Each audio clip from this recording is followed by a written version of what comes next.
All right, so good evening, ladies and gentlemen. This is Salah Essa from Iraq, and I am a Chevening alumni for the cohort 2020-2021, the COVID-19 cohort. I did my master's degree in linguistics, the sociolinguistics pathway at Queen Mary University of London, and I am now currently an ESKAS Swiss Government Excellence Scholarship Scholar in 2025. I'm currently pursuing my PhD in the same field of specialization, the sociolinguistics at University of Bern in Switzerland. This is intended to be an unofficial orientation session to introduce you to the Chevening Scholarship for the 2027-2028 applications. And in this session, I intend to share my experience for the past few years. And I never claim that I am the only person who is holding the correct information. The correct information is always and only in the place, which is the Chevening website.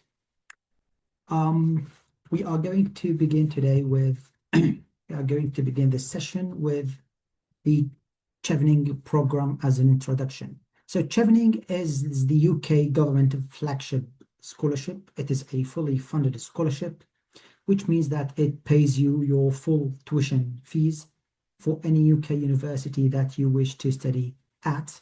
Also, it pays for your health insurance for the whole duration of your residence in the UK. It gives you a two-way ticket to and from your home to the UK, and also it pays you contribution towards your arrival, which is called arrival allowance, and also a monthly stipend.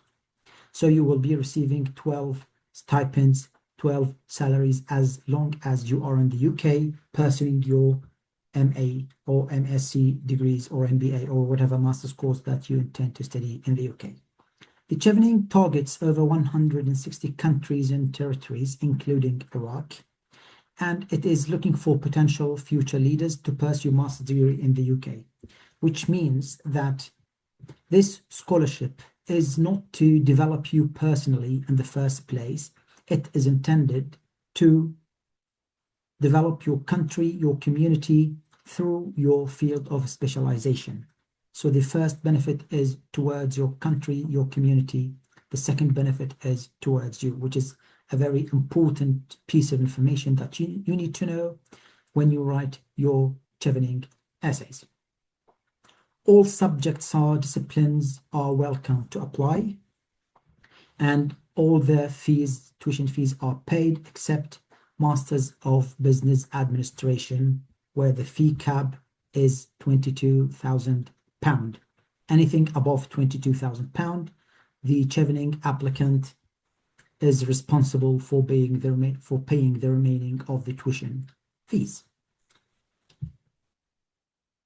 Other than MBA, all fields of specializations are fully paid. So, for example, if any one of you is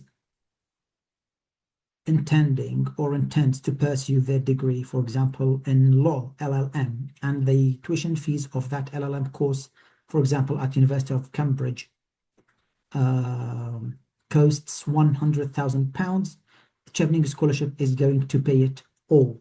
You will pay nothing except if your MBA course was over £22,000. Again, the application closes on the 6th of October 2026 at 11 a.m. UTC, that is around 1 or 2 p.m. in Iraq time. I think it's 1 p.m. in Iraq time. Very important deadlines for the Chevening Scholarship that we need to know. The application was open on the 4th of August 2026 and it is going to close on the October 6th 2026. After the closure, immediately there are going to be reading committees in London in the UK who are going to read your applications and are going to put down or note down first assessments so that they can send long lists to the UK embassies around the world. From these long lists, the relevant embassies in the countries are going to select short lists and is going to send them interview emails. So the reading process takes place between mid-October 2026 until late January 2027. In mid-February 2027, you will be receiving shortlisting emails, whether you are shortlisted or unfortunately not invited to an interview. All emails are going to be sent by mid-February 2027. The interview period takes place sometime between March and April 2027. At that time, those who are invited for an interview will be receiving an email, and in that email, they will be required to select the appropriate time for their interview from different slots.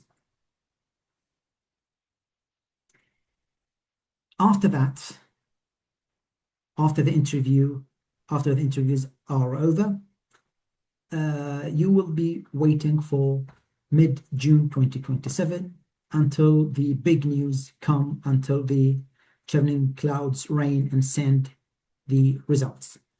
Some of the interviewees are going to be admitted into the scholarship, are going to be awarded the scholarships. Unfortunately, some of them are not going to be awarded the scholarship, while some other are going to be put on reserve list just in case some Chevening acceptees are unable to complete the other requirements, and then the Chevening scholarship is going to be withdrawn from them and it is going to be given to one of the reserve candidates. However, those who are accepted into the Chevening scholarship and awarded the scholarship should know that the deadline to submit at least one unconditional offer is on the 8th of July 2027. After that, your studies are going to begin sometime between September and October 2027, depending on which university you are going to study at. These are the deadlines that you need to put into your minds. What is required from Chevening applicants, Iraqi Chevening applicants, since we are talking about Chevening scholarship applicants from Iraq? You need to be an Iraqi national residing in Iraq. You need to hold a bachelor's degree with an average of 60% and above. Typically means that sometimes it doesn't have to be 60%. It could be a little bit lower than 60%, but with extensive work experience, relevant work experience, you could be considered for the scholarship and you could be considered for university and conditional offer as well. Another meaning for the word typically is that some UK universities do not accept Iraqi bachelor's degrees to apply for master's degrees in the UK.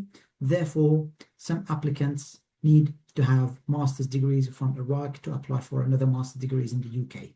So you need to carefully read and search for your universities to see whether your university accepts only bachelor's degree or a master's degree in the field of specialization that you are applying. I would say that the majority of the UK universities accept bachelor's degrees. However, a number of UK universities don't. Another requirement, which is a very important requirement that you need to have, is a minimum of 2 years of work experience that is equivalent to at least 2,800 hours of post-undergraduation work experience. 2,800 hours means or equals 8 hours of work per 1 day. That is equivalent to 5 days a week, which is equivalent to 40 hours per week. So if we multiply 40 hours per 52 weeks, which is the calendar year, and then another 52 years, another calendar year. These are 2 years, and the result is 2,800 hours of post-undergraduation work experience, which is the minimum requirement. The Chevening Scholarship itself does not ask you to submit an English language certificate. However, the UK universities expect you to have IELTS, TOEFL, PTE, or any other relevant English language certificate with at least upper intermediate English level that starts between something equivalent to 6.0 in IELTS and above. Some UK universities require 6.0, some UK universities require 6.5, while some other UK universities require 7 and above. You need to search for UK universities' requirements. Another important thing is that you need to submit or fill in, not submit, while filling in for your Chevening application is the reference letters. At this moment, you need to fill in the contact details of 2 referees that can act on your behalf or write reference letters on your behalf. And then, if you are invited for an interview, you will be required to ask your referees to write 2 reference letters for you, and then you will be responsible yourself for uploading these reference letters to the Chevening portal if you are invited again to the interview. These referees can be either academic, can be from work, professional settings, can be voluntary, but they can't be relatives. You can't ask your brother, your father, your mother, or any other relative to write a reference letter for you. It is highly advisable to ask someone who really knows you, whether academic, whether professional or volunteer, to ask someone who really knows you well, to ask them to write a reference letter on your behalf. It is not stated at any place that you need to ask professionals to write your reference letters if you have graduated for more than 5 years. But if you were graduated for more than 5 years from university, you are expected to start working somewhere, which means that you have made some work relationships, some networking, some professional networking. And from this professional networking, you can ask people to write recommendations letters. So this is why I constantly say, if you have been graduated for over 5 years, you can ask a person from this place to write a letter. However, you can still ask your former university professor to write a university letter on your behalf, which is something I did myself, because after graduation, for 8 years, I worked in only one place. So I asked for 1 professional reference letter and 1 academic reference letter. The type of accepted work experience for the Chevening Scholarship application is full-time employment. Full-time employment is a type of employment that counts between 35 to 60 hours of work hours per week. Anything below than 35 working hours per week is part-time employment. So what is accepted is full-time employment, also part-time employment. Voluntary work is also accepted. Paid or unpaid internships is also accepted. So if you have attended internships after you have graduated from your bachelor's degree, this kind of work is also accepted. And you can ask someone to write a reference letter for you from your internship, or voluntary work, or part-time work, or full-time work. The only type of work that is not accepted into the Chevening Scholarship application is the mandatory work that you need to do during your studies. This type of work is not eligible. For example, some students who do their bachelor's degree In the last year, they need to do some work in a school or in a laboratory or at a hospital or any other place. This is not the type of work that is accepted for two reasons. Why? Because it is part of the degree that you are studying, and because it is not post-undergraduation. You have done that work while you were studying, and you have done that work while as a part of your studies. So this is why this type of work is not accepted. Otherwise, full-time employment, part-time employment, volunteer work, paid or unpaid internships are all accepted. The UK University choices. For the Chevening Scholarship, you are required to select three relevant choices at courses at UK universities. Why 3 universities? This is a kind of a backup plan just in case your first university doesn't grant you an unconditional offer, your second university doesn't grant you an unconditional offer, so that you can get an unconditional offer from your third university.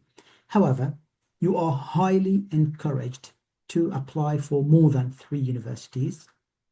So for example, you are going to select 3 universities in your application, and you can apply for more universities. Why? Because some UK universities suddenly cancel their courses, which is something that is not your fault.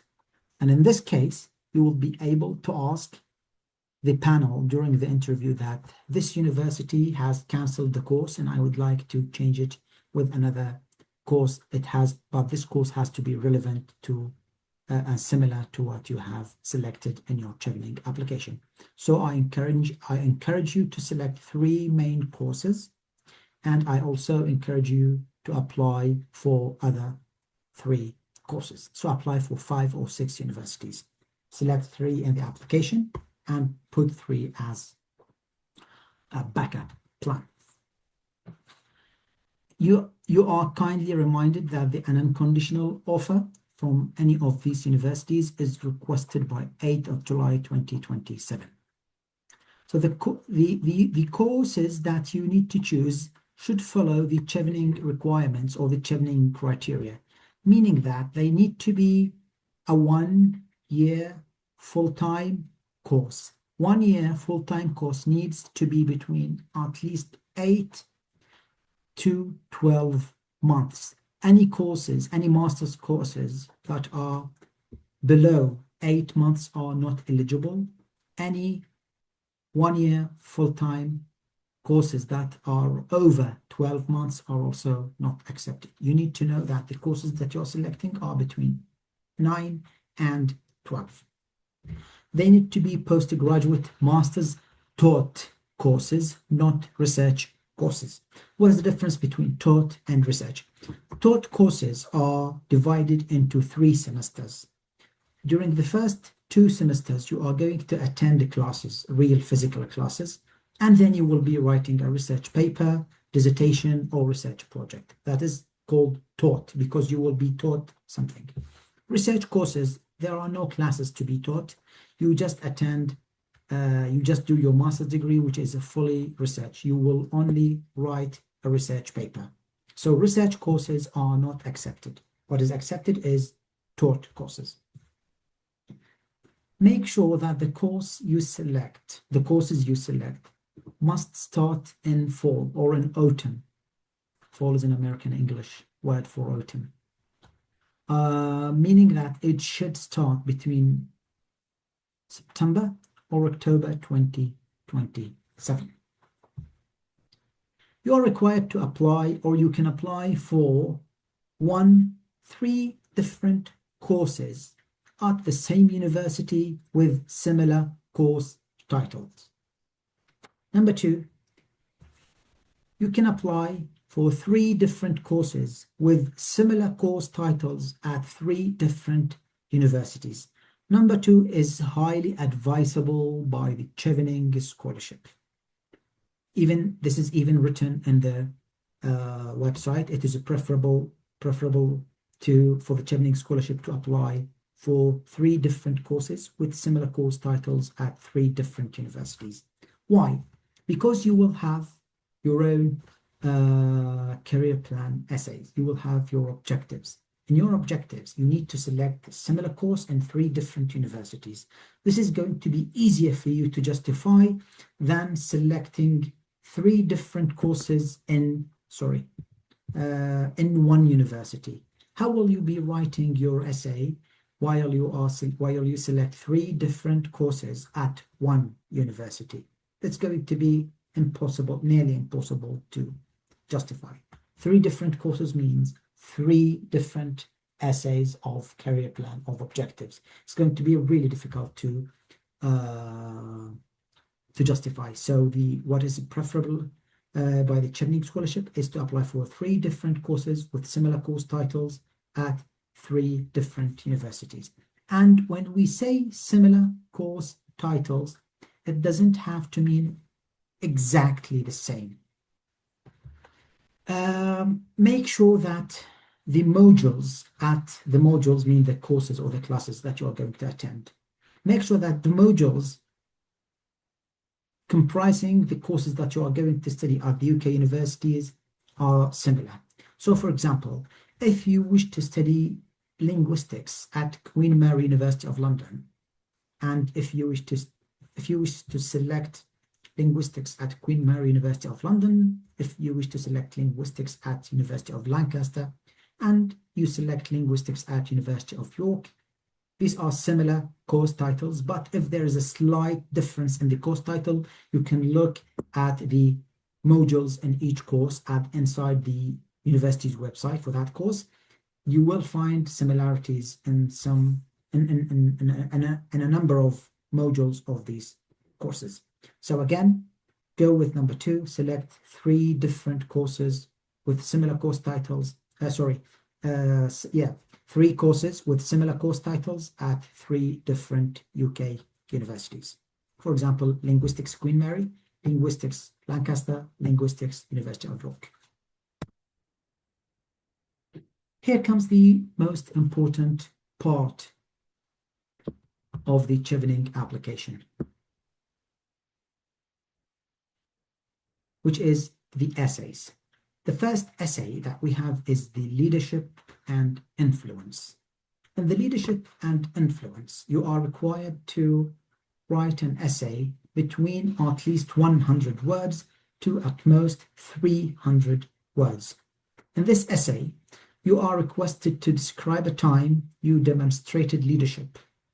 In your answer, please address the following.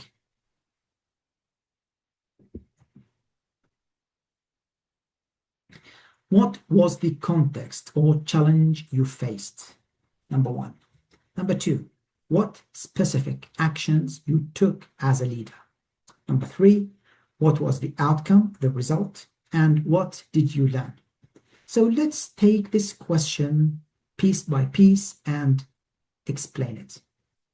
When you are required to describe a time you demonstrated leadership, most of applicants think that a leader is a person who is in charge, for example, a manager or a supervisor or whatever. No, it doesn't have to be like that. Even a team member can become a leader.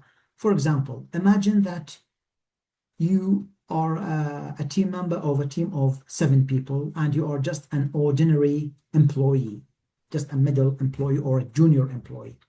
And there was an issue that emerged in the place that you work, a technical issue, a personal issue, whatever issue that affected the work that you and your team are doing. None of your team, the manager, everyone, the supervisor, none of them has any solution to this.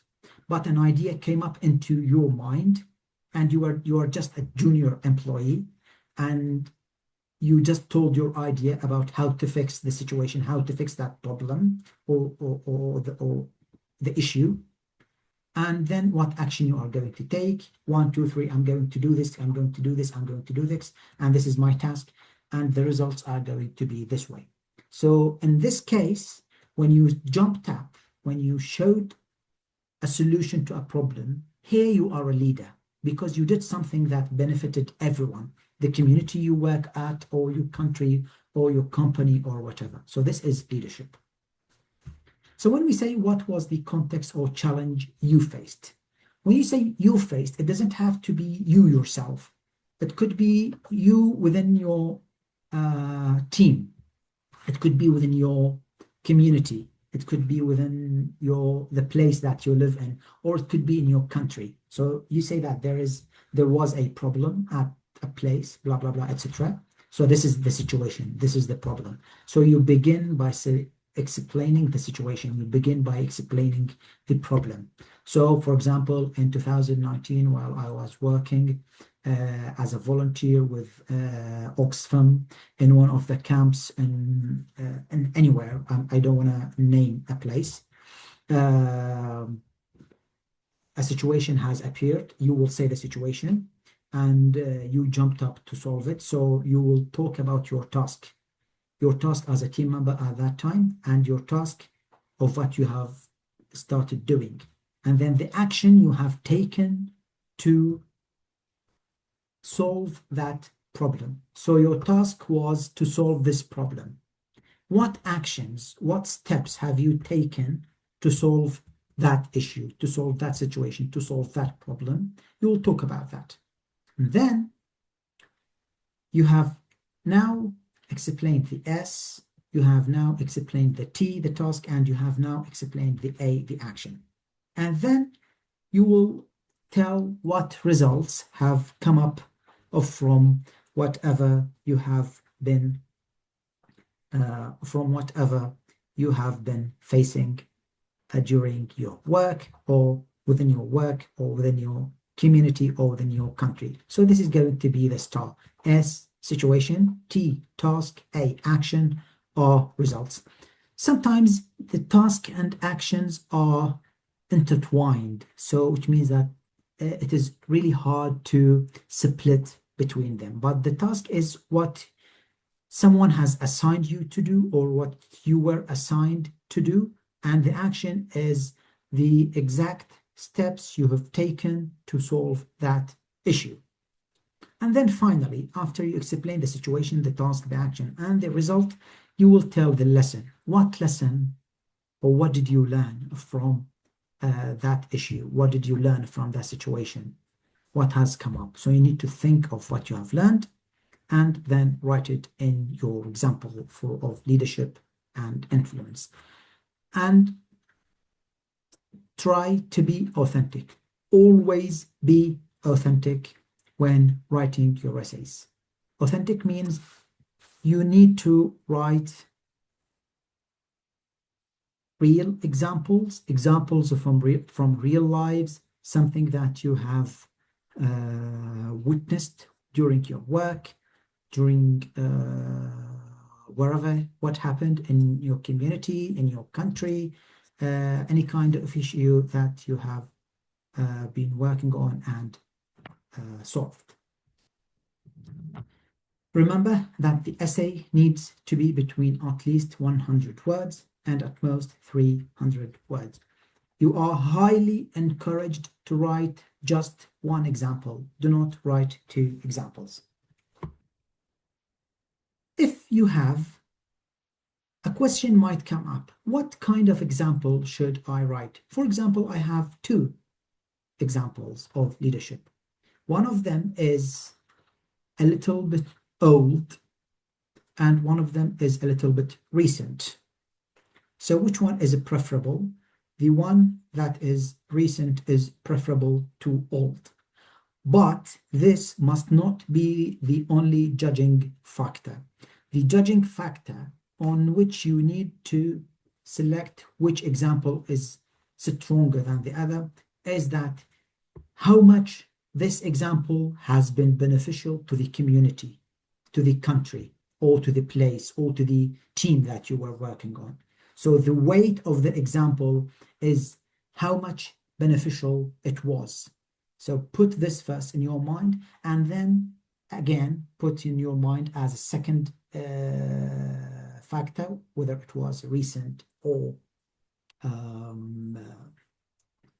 old. Recent examples can be between 4 years and more recent. Old examples could be over 4 years, 5 years, and over. Why they make some attention, why they put some attention to also recent examples? Because they expect that when you work, you will normally face issues. It is almost impossible that a person works in a place, especially in Iraq, and faces no problem, faces no issue in their workplace, in their community, in their country, in the last 3, 4, 2 years, on the last year. We almost always in everyday face situations and handle them. Sometimes we don't, we can't just handle them. So make sure to make sure when you write an example that this example must be very beneficial, of a heavy weight of benefit, and also it is better to be recent than very old. People could say we have 2 examples and both of them are strong. Can we just mention 2? No, just mention 1 example, because the question asks you to describe a time when you demonstrated leadership. So a time means an example, just 1 example. If you have 2 examples, you will be given the chance during your interview to say your other example if you want to mention it. The same thing goes for networking.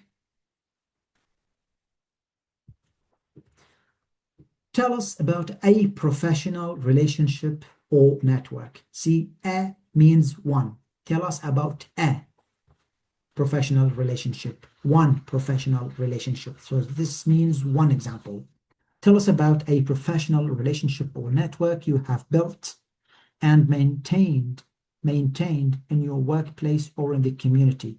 In your answer, please address: how was the relationship formed and what made it important?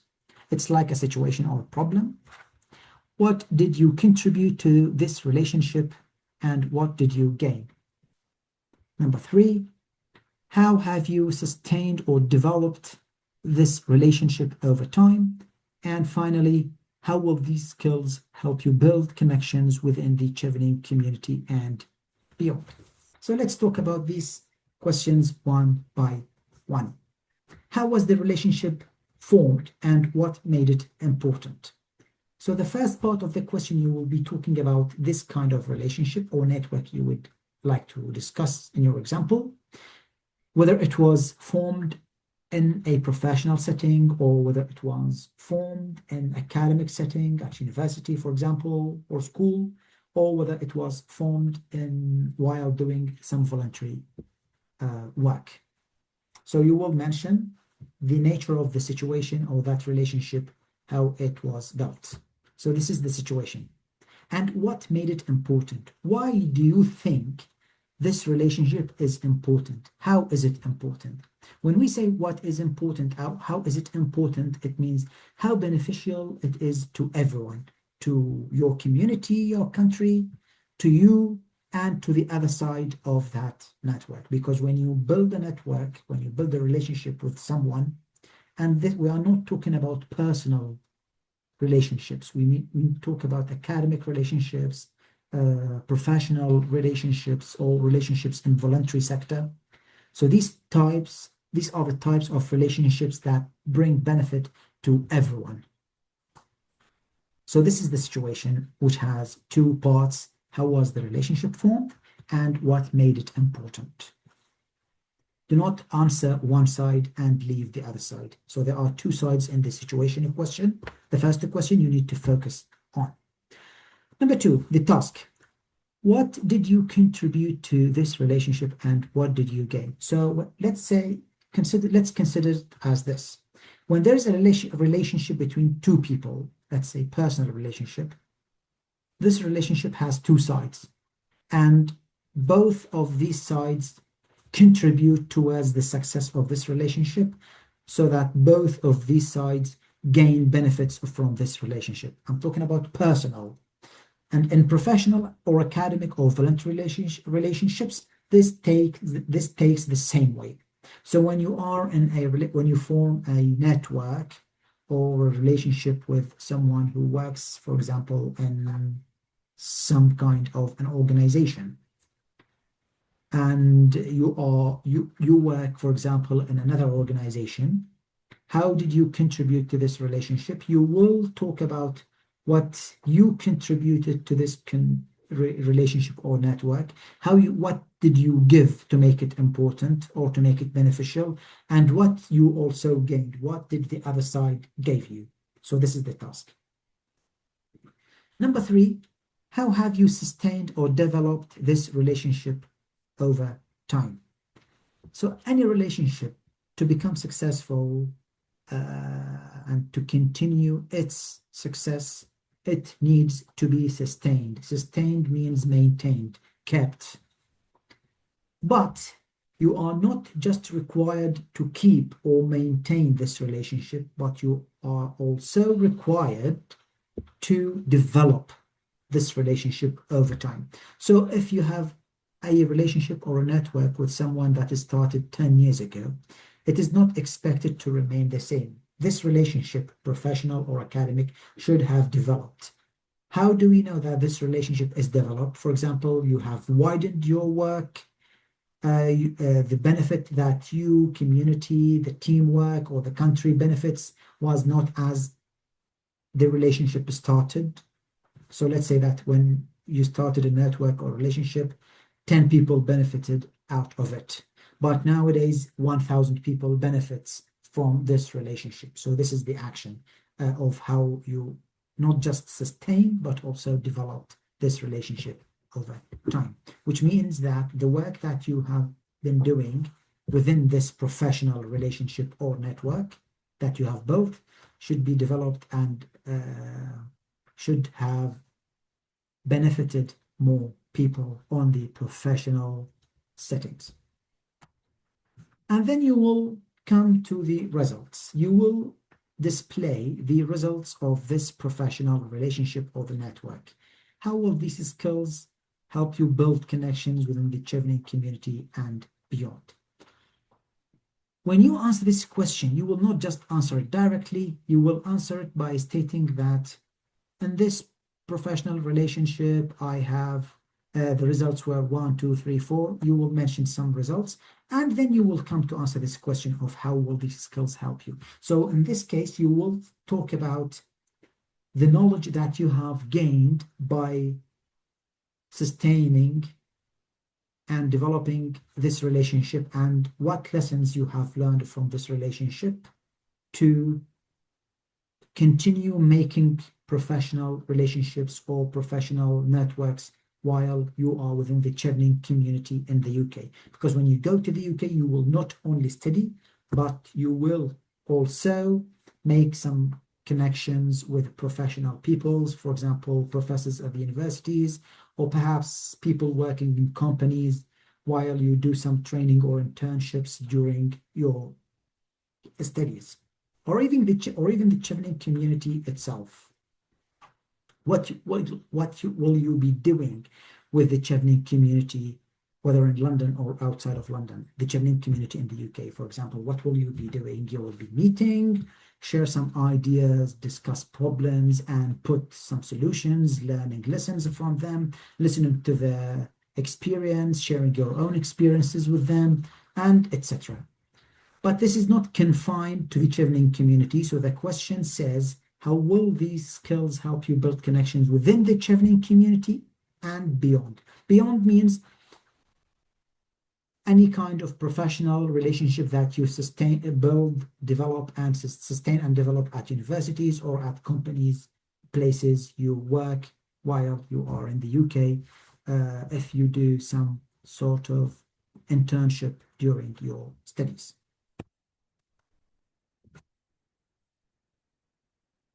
Number 3, course choice and global challenges. The third and one of the most important essays is course choice and global challenges. Explain your first choice of course and university. Please relate your answer to one of the UK priority areas for Chevening as referenced on the Chevening website. The questions are, what is the specific priority area you wish to address? How will your chosen course equip you to contribute to addressing this theme? Why have you selected your particular university in the UK? How do you plan to immediately apply the knowledge or skills you will gain after your studies? So before explaining what these questions are, let's jump for the fourth and the last question. How do you plan to immediately apply the knowledge? Previously, this question was within the career plan essay, because in not the past year, the year before the last year, when the essays were 500 words, in the career plan essays, applicants were requested to write career plan essays as short term, mid-term, and long term, or just short and long term, but in a single essay. The last year and this year, what Chevening is asking you to do is to write down your short-term goals, or the goals or the plans that you need to apply immediately after going back from the UK to your country. It is now asking you to put it within the course choice, not within the plan, despite the fact that this part is from or belongs to the career plans. Anyway, again, explain your first choice of course in university.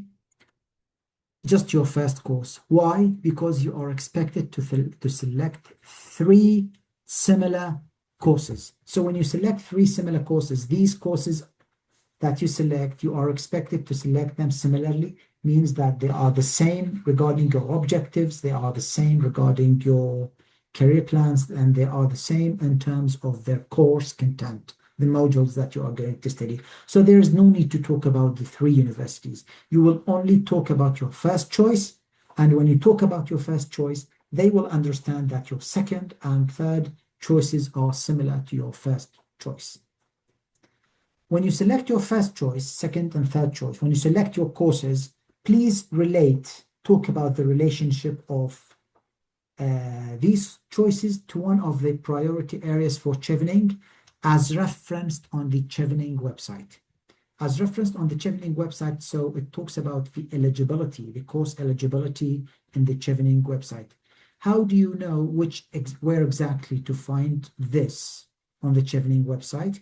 When you open your panel, when you open your application portal and go to this question, explain your first blah blah blah, etc., you will find that explain your first choice of course and university. Please relate your answer to one of the UK priority areas for Chevening as referenced on the Chevening website, and they mention the website. So when you click on that link, you will be able to read some priority areas for the UK, and you can relate your course to one of these priority areas that are mentioned in the Chevening website. So make sure to open your application portals, go to that link, and then click on that link, read the content of that web page, and relate it to what you intend to, whatever courses you intend to select. What is the specific priority area you wish to address? Means to talk, you need to talk about your course and how your course will address this priority area. Number 2, how will your chosen course equip you to contribute to addressing this theme or this priority? Which means that you will need to talk about your course content, the modules that you are going to study, the professors that are going to teach you.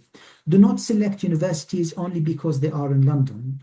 Do not select universities because they are Cambridge or Oxford or UCL, the top elite universities. Do not select the universities because their ranking is the first in the world, the second in the world. No. Solely and only select your courses based on the course content and how beneficial it is to your objectives, to your career plan, to the UK priority areas. Why have you selected your particular university in the UK? You will then build on what you have answered on the secondary questions by giving further details. For example, when I did my Chevening Scholarship in the UK, I wanted to study a master's degree in linguistics because my BA was English language. And as an English language graduate, you can study literature, you can study linguistics, you can study translation, you can study TESOL, etc. So I selected to study linguistics. As you know, the UK is the mother of the English language, and it is only normal that there is an MA in linguistics in almost every UK university. So there is an MA in linguistics in almost 100% of the UK universities. So in this case, what kind of universities do I need to select? Since there is an MA in linguistics in almost every UK university. I'm not going to select any MA in linguistics course at any UK university because it has this MA in linguistics. No, despite the fact that these UK universities have MA in linguistics courses, but the content of these courses is not similar. They do not all the UK universities teach similar modules in their MA in linguistics. So how and why I selected MA in linguistics at Queen Mary University of London, MA in linguistics at University of Lancaster, MA in linguistics at University of York. The reason was because within linguistics, I wanted to focus on something that is called sociolinguistics, that is the study of language variation and change over time, something related to the study of dialects, how they change, of language, how they change, and etc. Or language preservation, language revitalization, language documentation, heritage languages, etc. So to study this within linguistics, you need to select courses that teach these materials, that teach sociolinguistics. So I selected MA in linguistics at Queen Mary University of London, MA linguistics at Lancaster and at York, because at these three UK universities, I can find MA in linguistics. So finally, I selected Queen Mary University of London. I chose to study at Queen Mary University of London because Queen Mary University of London has a full sociolinguistics pathway. In this pathway, I don't have to study grammar. I don't have to study phonetics, phonology. I don't have to study semantics, syntactics, etc. I only focus on sociolinguistics, which is something directly relevant to my objectives, directly relevant to what I want to do in my career plans. So this is how you need to select your courses so that you can justify your selections in your essays and during the interview, which 100% increases your chances in being selected. And then finally, how do you plan to immediately apply the knowledge or skills you will gain after your studies? In this question, you will talk about your short-term career plan, the plan that you intend to implement when you come back to your home directly after your studies. Short-term career plan normally between when you just come back until up to 4 or 5 years. So this is the short-term career plan. So you will talk about your plan and you will talk about how will you, what kind of steps you will take to apply these plans.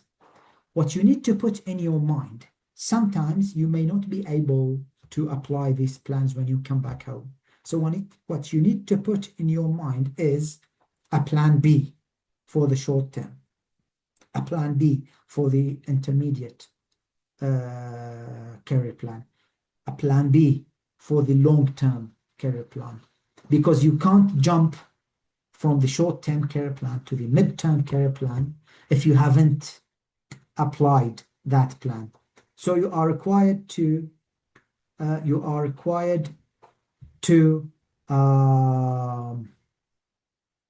put a plan A in the essay and a plan B in your mind so that you can talk about plan Bs on how to apply your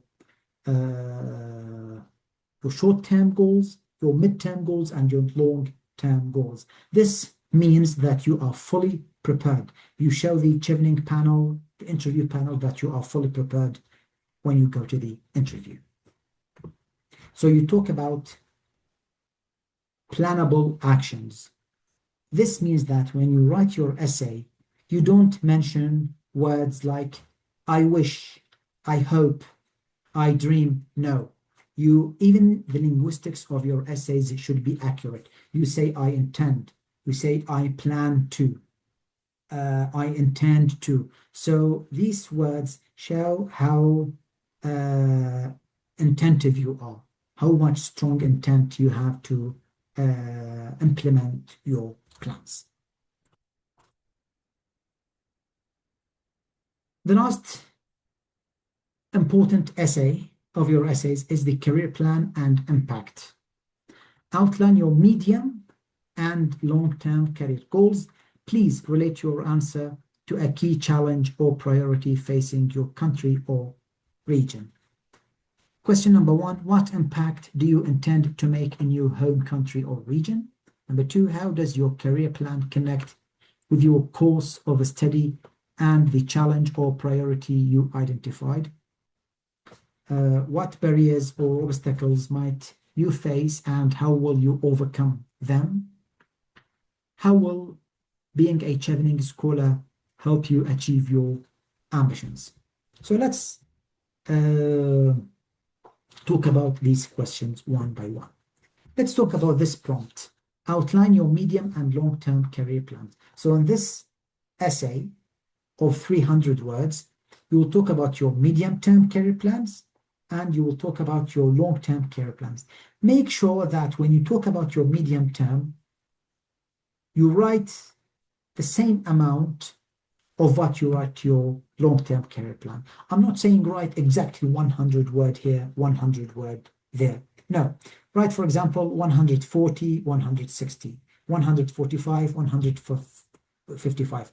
But do not write 50 words or 100 words to the medium-term career plans and write 200 words for the long term. This is going to be irrelevance in your essays. This is going to be giving a bad indicator of your essays. So try to be as equal as you can when you talk about your medium and long-term career plans. Also, relate your answer to a key challenge or priority facing your country or region. So, of course, why do we apply for Chevening Scholarship?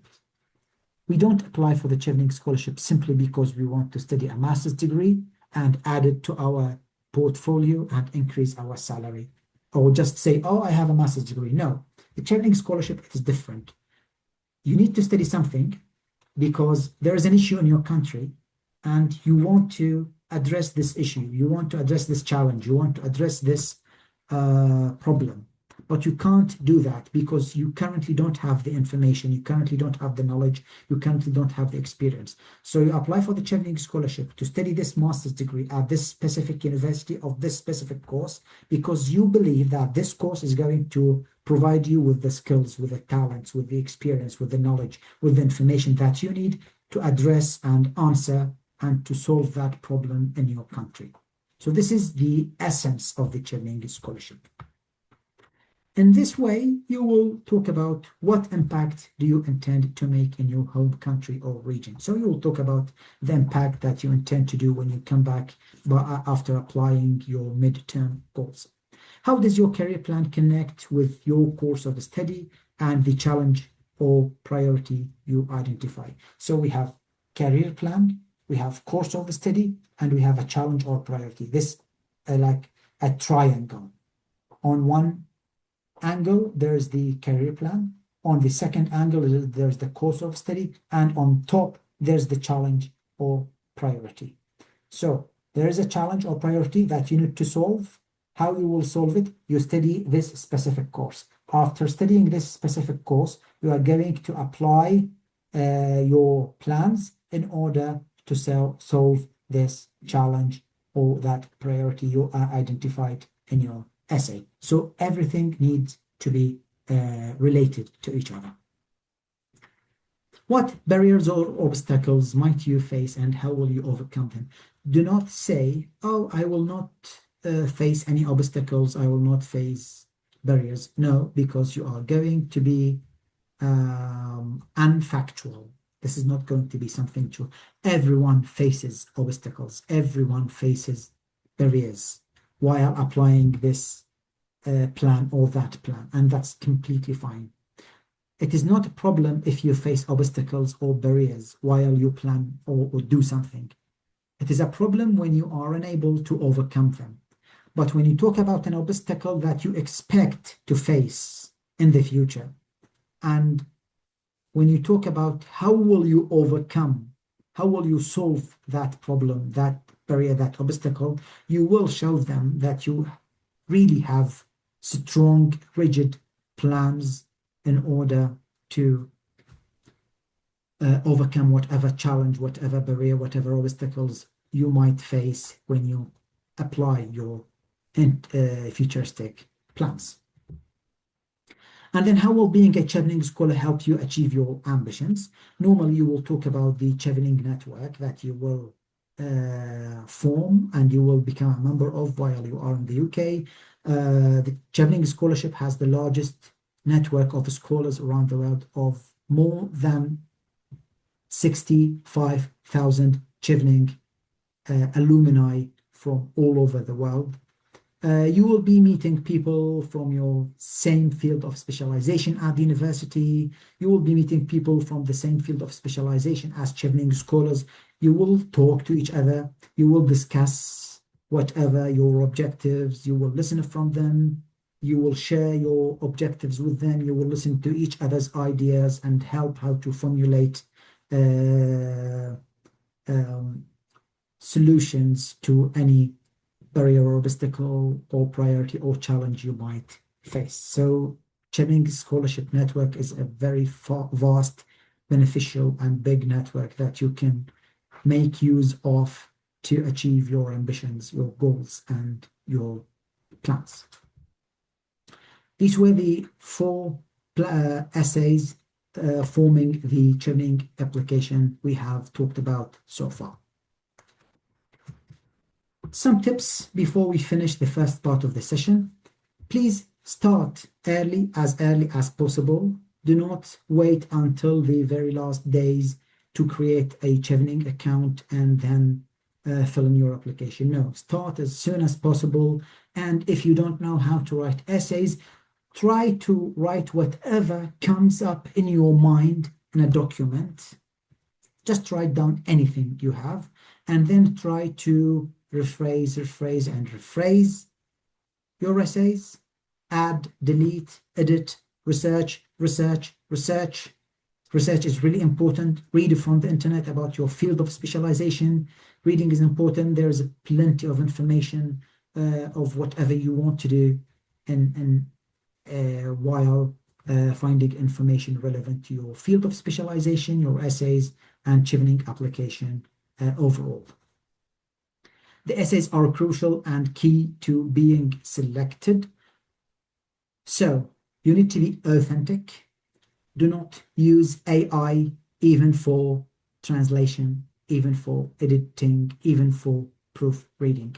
Having one or two typos, the Chevening essay is okay, and it's way better than using AI. You are not expected to be native speakers with C2 level and above in English language, and everyone makes mistakes, even native speakers. And some of you will go to the UK and will find that those who make silly mistakes in language, grammar, or pronunciation or anything are the native speakers. So don't worry if there are some typos, some grammatical mistakes or issues in your essays. Always read them.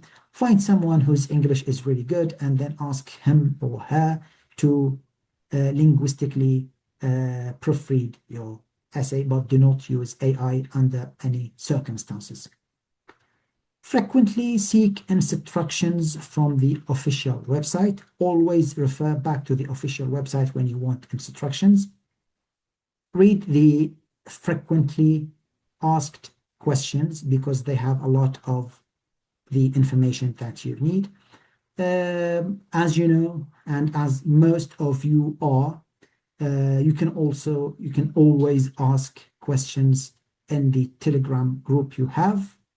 I have already pinned a lot of messages, including a lot of plenty of information and so many links. One of the links is the YouTube channel that I have on the Chevening Scholarship, where I have had previous sessions for the application, for the interview, how to apply for UK universities, and what is the STAR method, and also how to fill in the Chevening application. Please refer back, and then you will be able to find all the informations. Again, have your essays reviewed by someone you trust, someone whose English is good, someone who you trust to judge the strength of your essays. And always prioritize. While you are filling in your Chevening applications, do not think of the English language test at this stage. Don't worry about it. And you are even not required to apply for UK universities the time being.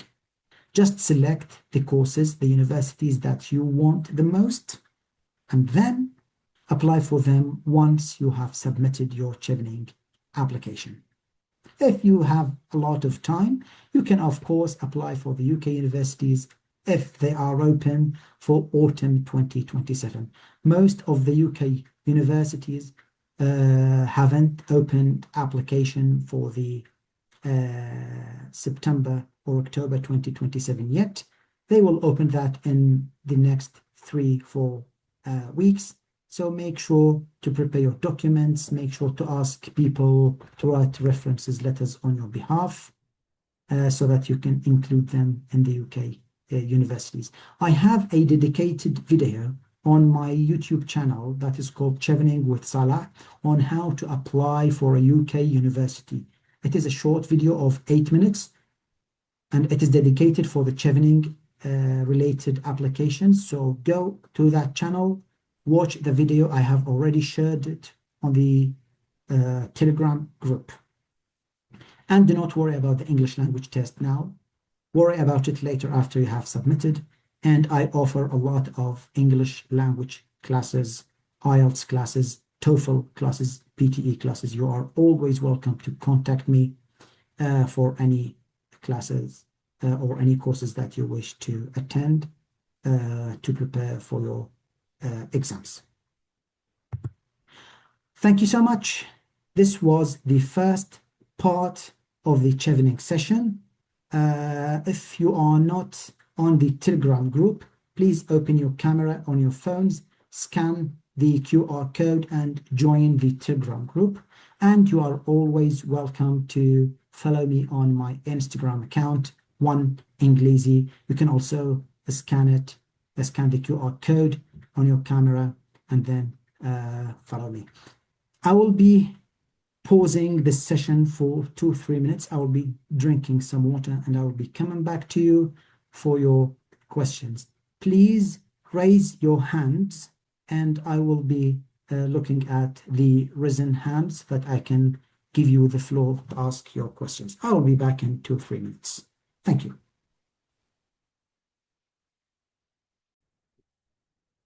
Hello again, and thank you for your patience.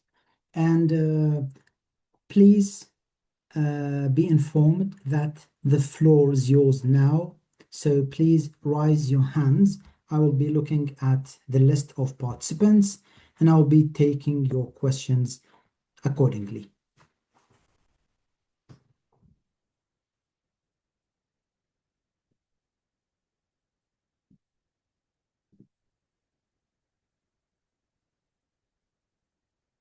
Has anyone got any question?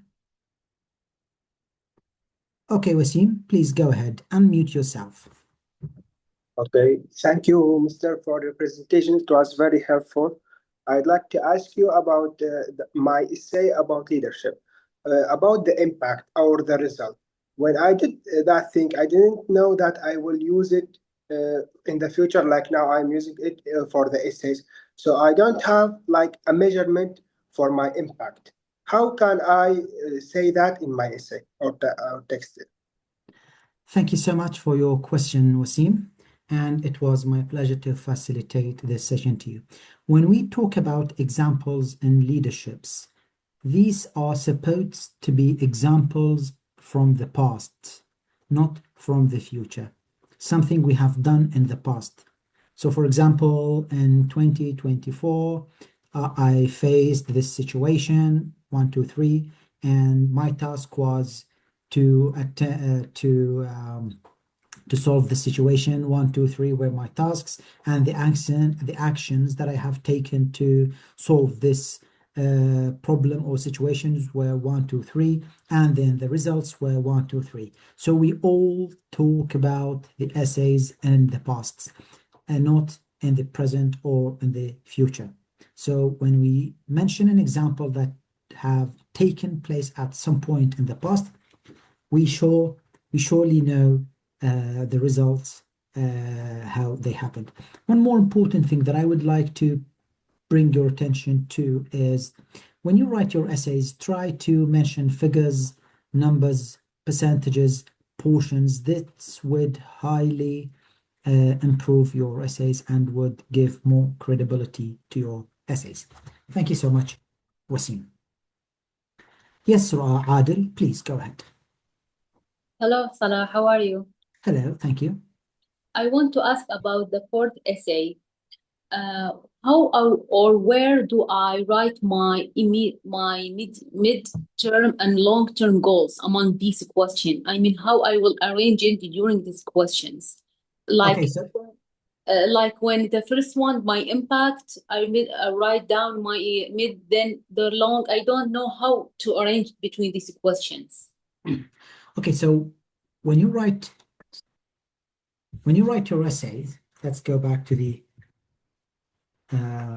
let's go back and so sorry, oops, what was that?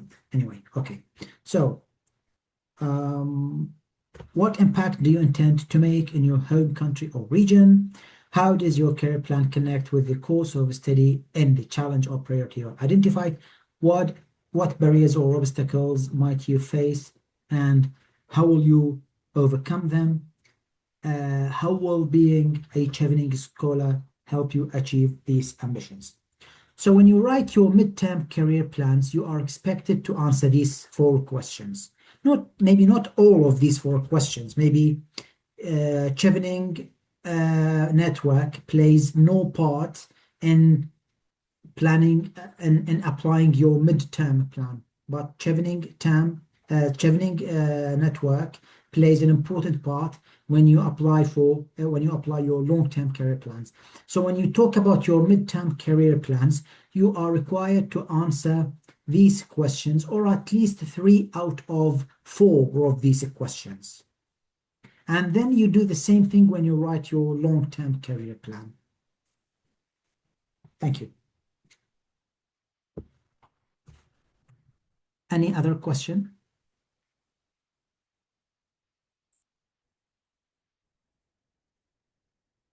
All right, Wasim, yes, go ahead.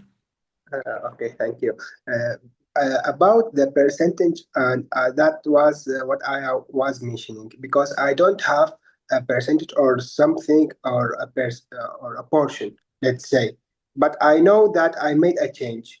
That is the problem. So I don't know, like I say, I witnessed that in my result or what. That is, I don't know how to phrase it in English. Okay, so the thing is, I didn't say that if you don't mention percentages, your essays is going to be invalid, but mentioning percentages, and they don't have to be exact numbers. They can be approximate numbers. So for example, 60%, 50%, 70%, 75, 65, and so on. You don't have to mention exact numbers of what you have done, but to the best of your knowledge, try to mention percentages, numbers, proportions, to the best of your knowledge that you think that these numbers reflect the change that you have made. Thank you. Any other question? Please just unmute yourselves and ask. Hello. Hello, Parava, please go ahead. Please, about the reference, I wasn't here. So it should be one of it academic, or it's okay if the both is professional. It can be one academic, one professional. It can be two academic. It can be two professional. Thank you. And I will upload the recording of this session to my YouTube channel, and I will be sharing the link later so that you can watch it again in case you haven't been able to attend since the beginning. Thank you so much. Yes, Soma, please go ahead. Sorry, I forgot to unmute my microphone. Thank you for your time, Mr. Salah. My question is about the leadership essay. Can we use personal example among our family? So an event that happened in our family, and we use our leadership skill in that event. Personal examples do not reflect the fact that you have done some good leadership qualities, whether academically or whether in your work, because this is personal. And when you mention something personal, it means that it shows them, it shows the panel, or it shows the reading committee that you haven't done anything in terms of leadership. You didn't show any leadership qualities in your work or at your university. So this is why you are so desperate to mention something personal. So this is why I encourage you to avoid mentioning personal, familial examples. Focus on things during work first, if nothing with work. Focus on things that you have done in terms of leadership qualities at university, or perhaps talk about voluntary work that you have done, something you have done voluntary, you took initiative, a voluntary initiative, you have done something and you have changed something, and that was the result. It's okay to talk about voluntary things, but please avoid familial or personal examples because they do not give a good indicator about yourselves as leaderships or prospect leaderships for the Chevening Scholarship. Thank you. Yes, Ali Riyad. All right. First of all, thank you very much for facilitating this session. It's really helpful. I have two questions about essay. First one, for first and second essay, let's say I do something and that something is proved by publishing paper, and I can mention paper number XX, for example. Can I do that for? Can I apply that for essay number one and number two? That's my first question. And second question, many people that I know, and maybe I'm one of them, we use AI to help us to polish or write few sentences from Arabic to English for better polishing. Is that acceptable? No. And third thing, sorry, I just have one third question. Third question, I write in Word file in case I have mistakes or grammar error.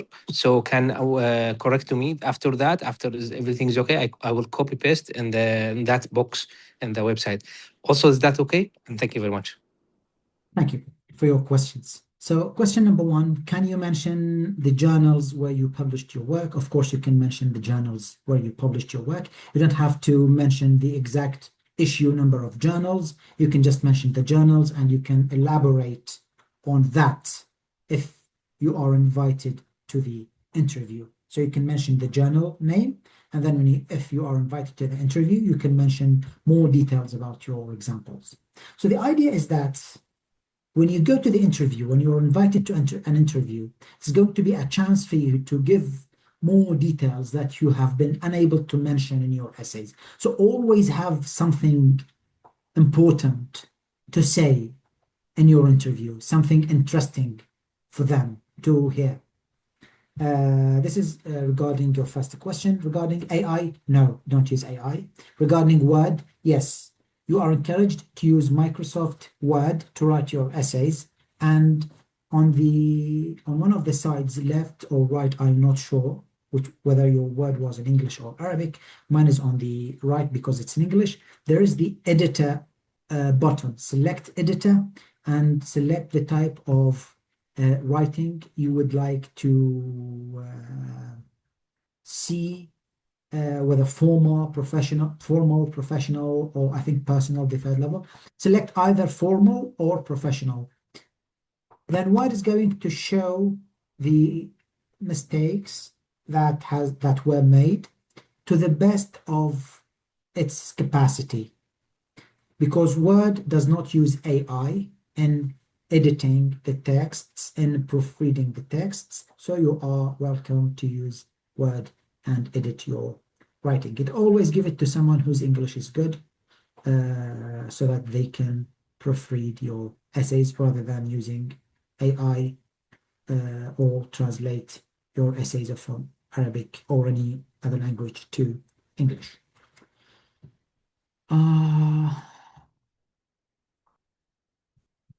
Any other question? Okay, yes, Ra again. Yes, Ra.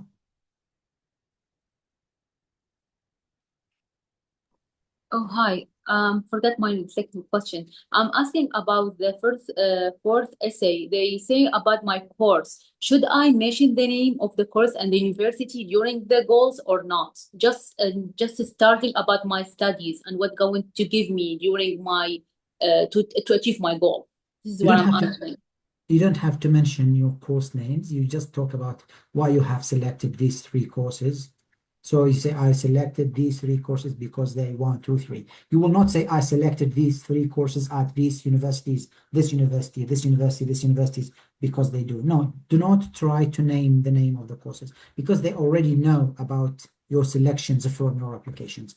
Thank you. And even and even about the Chevening Scholar, should I just mention it, include the long term or just a part of it, the end of the essay? Mention it where it is relevant.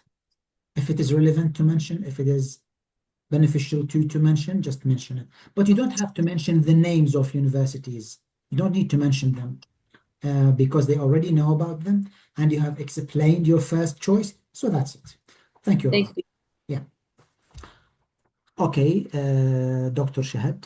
Yes, please. Hello everyone. Hi.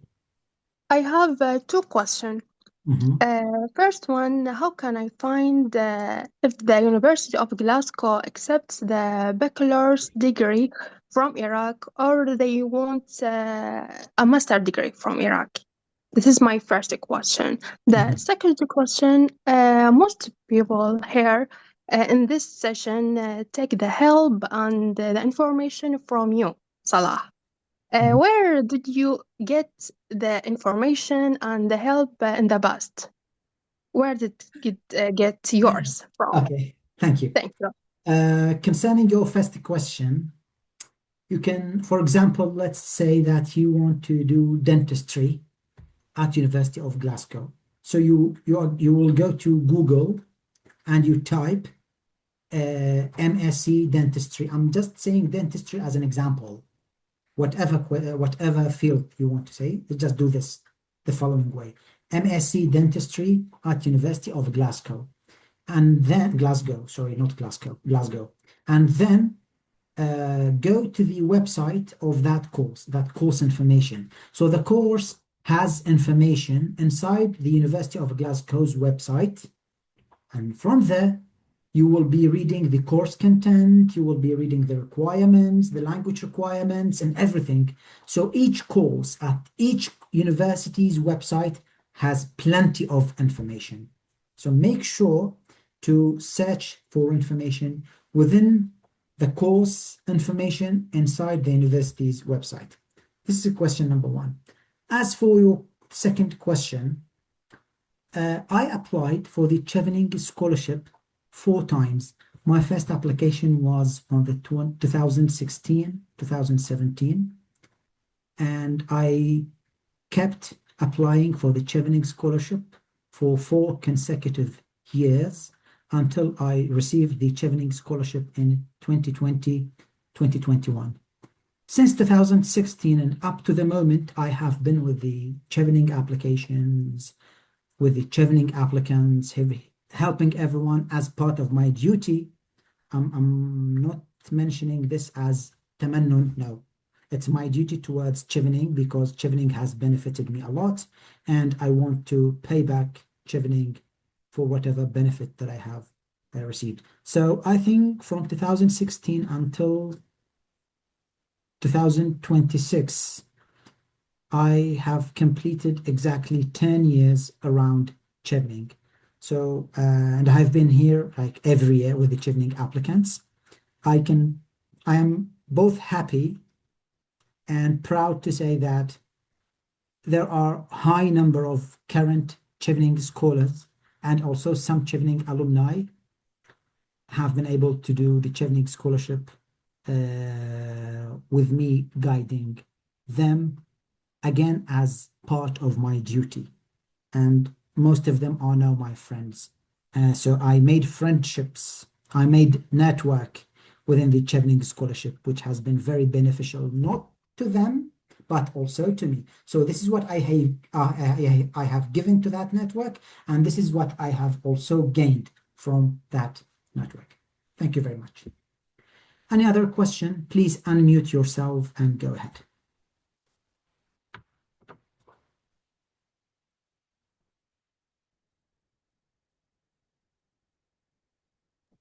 Mr. Essa, sorry if I bothered you today. Okay, no worries. Okay, I want to ask you if you can, by any chance, proofread my essays if I haven't. I am sorry, I can't do that. I'm sorry, I'm truly sorry for a number of reasons. Because if I do it for you, I will have to do it for everyone as part of equity, and this is quite impossible because I am also currently student. I'm doing my PhD, and it's taking a lot of my time. So any free time that I have, I am giving it to you during my presence in the Telegram group. I am so sorry about this. No, thank you. What you did is already very nice from you. It's both my duty and my pleasure. Thank you. All right, everyone. So if there is no more questions, I'm going to read the messages to see if there are any written questions. And after that, I'm going to close this session. So question number 1 from Zoom user, is it okay to talk about a personal experience or event that happened in my family? No, I have just said why. Greetings from Orgada, thank you. Please share the link of the Telegram channel. Okay, someone has shared it, thankfully. I hold a deferred admission offer from one of the universities from the last year. Should I mention it in this year application as my first selection and mention this point? You don't have to mention that this offer is deferred from the last year. You can just talk to your university to renew your offer to 2027 and then include it in your Chevening essay. You don't have to mention that, oh, this course is deferred. No, there's no need for that. Mustafa, thank you, Salah, for a great presentation. I want to inquire about who awarded this year from Iraq. Only 6 persons. What the main reason for that? Is the decision came from London or there is no other shortlisted persons deserve the scholarship? Could you clarify that if it is possible? Thank you again. Okay, I think this is something not relevant to what we are doing right now because we need to focus on our application, not what happened in the past. Anyway, I'm going to answer this question. The reason why this year only 6 people were selected, not because there were no good applicants from Iraq. Believe me, there are a lot of really good applicants from Iraq who unfortunately could not get the scholarship for one reason. This year, there has been a huge budget cut around the world. Last year, they have accepted around 1,500 applicants from the world. This year they have accepted around 750, so that's around 50% cut.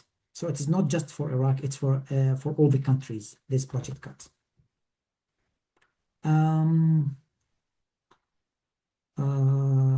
Question from Sajjad. I have a question about grades.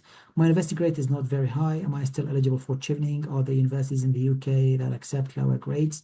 And have you had successful Chevening applicants with some? Of course. While the typical grade that is required by the Chevening, by the UK universities is 60% and above, if you have extensive relevant experience regarding what you have studied, you can still apply for UK universities and mention that regardless of your low grades, you have extensive relevant work experience, and UK universities will consider this. And yes, I know someone whose average was 57 something, but has a really good relevant work experience. I'm not authorized to mention names, and she got the Chevening Scholarship. So if you have work experience that is extensive for many years and that is relevant to what you have studied, you can apply for UK universities and mention this in your personal statement. Thank you very much. Okay, someone has risen their hand. Dr. Shahid, go ahead, please. Do you have enough time to do another Zoom session at the end of September? Thank you. I don't think, no, I don't think so.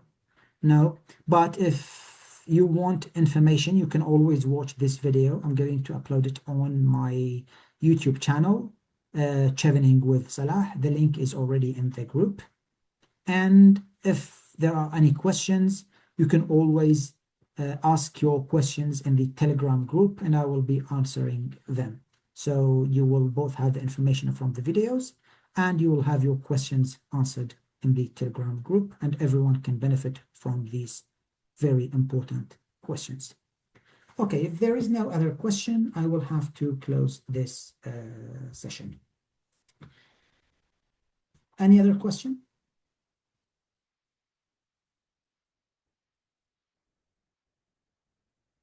All right. Thank you very much, ladies and gentlemen, and I wish you all the best. Please keep fighting. Chevening Scholarship deserves spending a lot of effort so that you can taste the taste of victory. Thank you very much and have a good night. See you in the Telegram group. Bye-bye.